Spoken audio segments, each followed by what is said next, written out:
Merci beaucoup. Je reste juste à côté là. Super. Bienvenue, comment vous allez? Merci, très bien. Vous allez bien?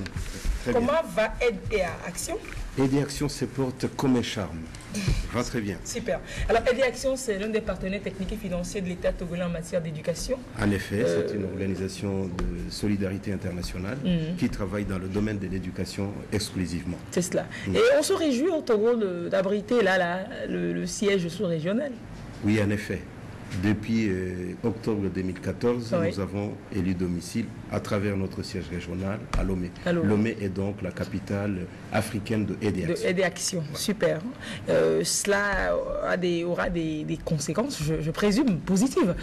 On vous accompagne déjà l'éducation dans plein de choses, des formations, des constructions de bâtiments et tout ça.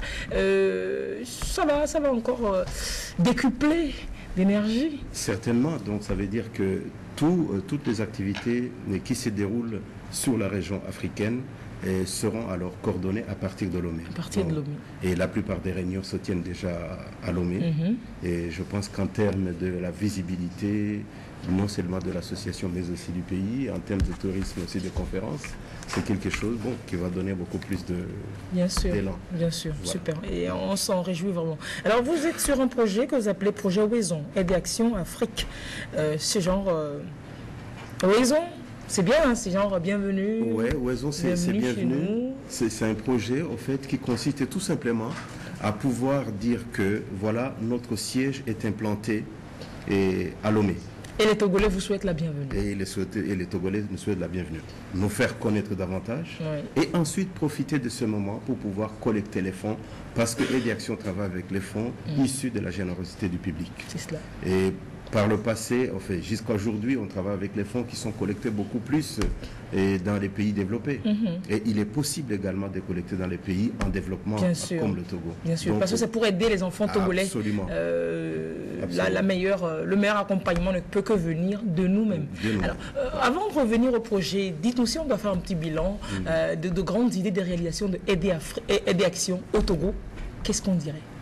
Aide Action au Togo a mené plusieurs projets dans le domaine de l'éducation.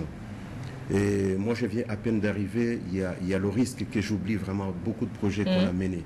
Mais si j'ai bonne mémoire, les 5 dernières années, je me rappelle que nous avons mené le projet EPTT, pour dire Éducation pour tous au Togo, qui a touché à peu près 200 écoles avec la construction de 19, avec l'appui de l'AFD et de l'État.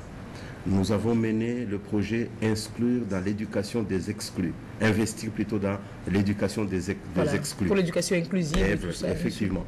Donc, 150 personnes déscolarisées et non scolarisées ont été formées au métier de coiffure, de couture, sylvo-pastoral, etc.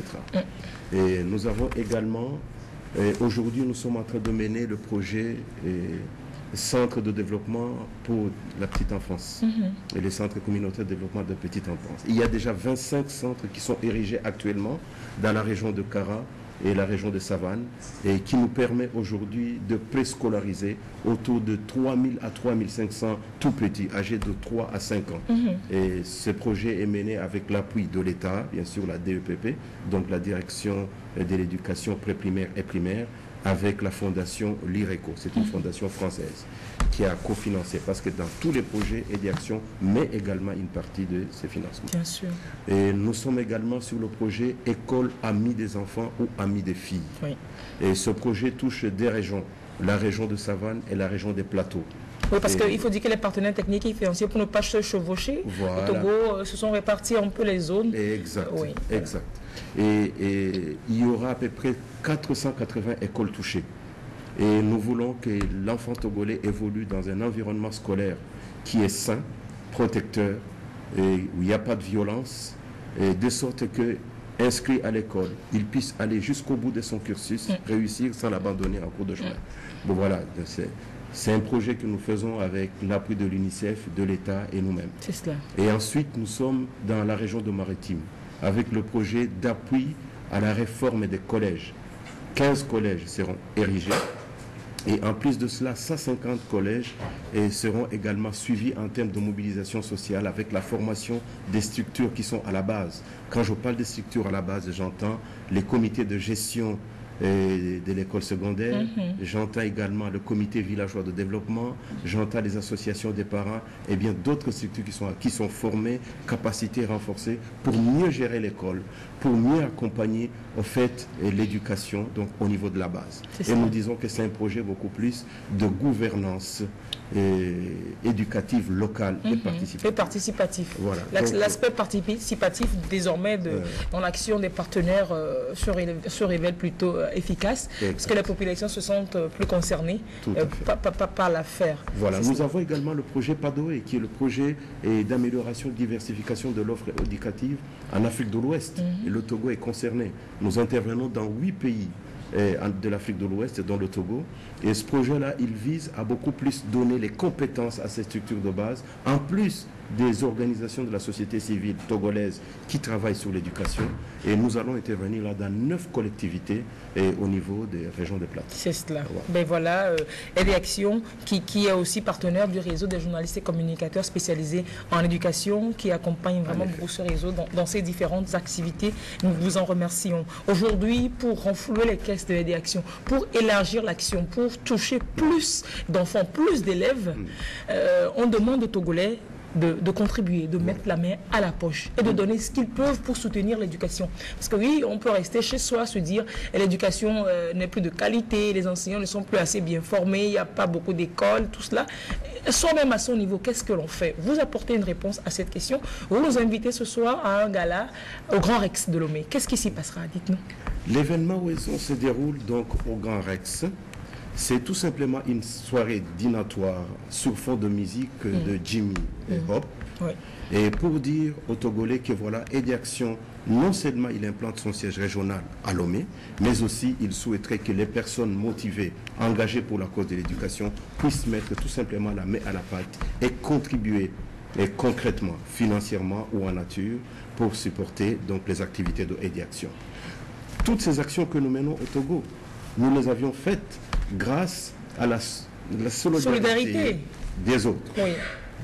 Au profit des enfants du Togo. Au profit des enfants du Togo. Maintenant, aujourd'hui, il est possible que le Togolais se mobilise pour lui-même, pour ses propres enfants. Parce que ceux qui font ces aides, ceux qui donnent de ces fonds à l'étranger, ils ne sont pas certains plus riches que nous, Togolais, ici. Pas du tout. Mais c'est juste un peu d'humanité en soi, et puis voilà, comprendre les besoins de l'autre. Vous ne savez pas ce que vous venez de dire. Et c'est très important de le comprendre. Nos marraines, nos parrains, nos donateurs individuels, ce sont souvent des retraités, ce sont souvent des gens de 3e âge, ce sont des jeunes étudiants, ce sont ceux-là qui sont capables de donner 20 euros, 24 euros par mois. Alors aujourd'hui, nous avons beaucoup de Togolais fortunés, les chefs d'entreprise, des grands fonctionnaires de l'État qui sont capables de donner pour voir l'enfant togolais étudier dans un environnement agréable, un cadre de vie qui lui permet d'évoluer. Voilà, c'est cela. Je crois que c'est tout à fait possible. C'est complètement possible. Donc ce soir, au dîner, comme vous avez dit, c'est un dîner, il y aura de la musique et on offrira des enveloppes ou alors qu'est-ce qu'on fera? Comment est-ce qu'on marquera son engagement? Donc on donnera des enveloppes. Dans ces enveloppes, il y aura une plaquette qui présente toutes les activités qui vont être menées grâce aux dons que nous recevrons. Et suite de quoi, les personnes invitées, intéressées et motivées à s'engager à la hauteur de leurs moyens, bien entendu, pourront cocher et dire moi j'accepte de parrainer, de donner pour telle activité. Et ils mettent le montant ou le chèque, ou alors ils prennent un engagement ferme de pouvoir le faire après. Voilà comment ça se fait. C'est aussi simple que cela. Il y aura donc un huissier de l'État qui sera avec nous. Après avoir reçu tous les dons, on va faire le comptage des dons et le huissier de l'État va certifier les comptes pour dire voilà ce que nous avons reçu et pour telle ou telle activité. Et nous, Aide et Action, c'est une organisation qui est toujours sur le principe de redevabilité. Et nous rendrons compte de chaque centime qui sera offert et par un rapport public qui va être distribué à tous les donateurs parce qu'on aura gardé leurs coordonnées. C'est cela. Super bien. Il faudra que nous y allions tous. Il faudra que nous marquions notre engagement. On n'est pas on a forcément un moyen, on a forcément quelque chose que l'on peut faire pour les enfants togolais, pour l'éducation togolaise, en apportant donc notre soutien à Aide et Action. Une question de mon téléspectateur qui veut savoir si vous accompagnez aussi sur le terrain les bonnes volontés qui font des actions dans le même sens que vous. Par exemple, une bonne volonté qui construit dans une zone ou réhabilite une école et qui a par exemple besoin d'électrifier le cadre pour pouvoir y installer un cyber, pour pouvoir permettre aux élèves, aux populations d'avoir accès à l'Internet parce que tout le matériel informatique, tout y est. Mais là, c'est les fonds pour installer, pour tirer l'électricité vers la zone. Aide et Action, est-ce que dans ces projets s'intéresse aussi à ce genre de choses? On s'intéresse énormément à ce genre d'activité et on encourage que les gens s'investissent davantage pour le faire. Mais je dois avouer qu'aujourd'hui, nous ne sommes pas capables de pouvoir soutenir toutes les demandes dans ce sens. Et nous sommes obligés d'intervenir de manière coordonnée. Et la première chose, c'est que nous intervenons à partir du plan de développement sectoriel qui est défini par l'État. Oui, pour dire, le plan sectoriel de l'éducation. Voilà, le plan sectoriel de l'éducation. C'est notre outil cadre d'opérationnalisation qui nous permet de pouvoir mesurer notre complémentarité par rapport aux besoins qui sont réellement sentis sur le terrain. Et suite de quoi on élabore un plan de développement triennal à 3 ans. Donc toute activité qui est en dehors de ce plan, nous ne pouvons pas l'appuyer. Voilà. Mais si c'est une activité qui a été identifiée au départ et qui est inclue dans le plan triennal, nous l'appuyons et nous avançons. Aide et Action travaille toujours en partenariat. Notre positionnement en termes de démarche, c'est un positionnement de l'autonomisation de l'acteur, de l'autre. Parce que nous ne pouvons pas faire de l'assistanat et développer. C'est pour cela que je dis, nous renforçons les communautés et les structures qui sont à la base pour qu'ils se prennent totalement en charge. Voilà, et qu'ils aient des compétences nécessaires pour continuer à œuvrer dans le domaine de l'éducation. Alors, à 18h30 au Grand Rex aujourd'hui, on y entre comment? On doit avoir un carton d'invitation? Oui, on doit acheter un ticket? Non, on doit avoir un carton d'invitation. Et pour cela, si on est intéressé, il suffit d'appeler au numéro 90 09 15 93 ou alors 98 33 99 98. Et on a un carton d'invitation qui vous permet d'avoir accès donc à la soirée dînatoire animé par Jimmy Hope. Les numéros devront s'afficher pour que pour toutes les personnes intéressées puissent contacter Aide et Action et retirer son carton d'invitation. Toutes les boutiques, toutes les structures, toutes les sociétés, engagez-vous en faveur des enfants du Togo. Juste un petit geste en faveur de l'éducation. C'est le moment de le faire. Et puis, si vous êtes un peu spirituel, on dira que ça rapporte des bénédictions sur vos affaires, forcément. La main qui ouvre et donne et la main qui ouvre pour recevoir aussi. Donc, allez, les numéros, est-ce que ça va venir ou alors on répète pour retirer ces cartons d'invitation? 90 09 15 93. Je reprends, 90 09 15 93. Oui.